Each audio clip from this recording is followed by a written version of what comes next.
They are friends. And we're family. A bird. A squirrel. Silly face. Well, this is her daughter. And also, she is older than her. She's 7 and she is 12. They are at the stream with their friends. They're in the mountains.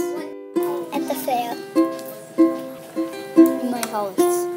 They live in the desert. In the forest. They got lost in the mountains.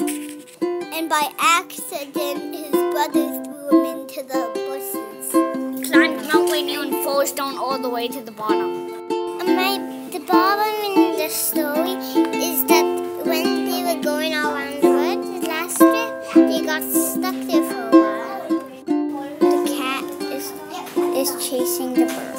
The fox is trying to catch her, and so she runs away. They love the taste of him.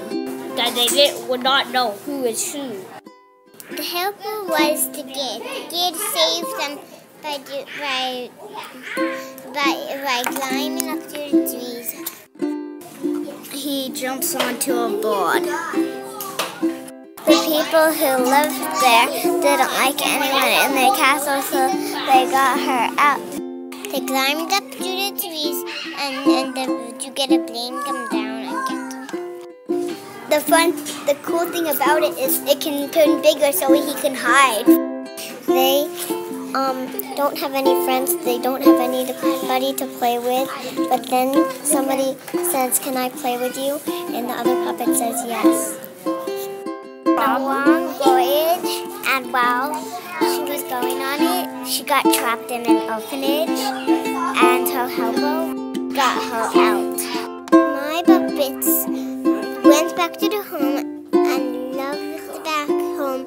They went to bed, and then in the morning they came to the stream and went all around the wood. They turned into friends.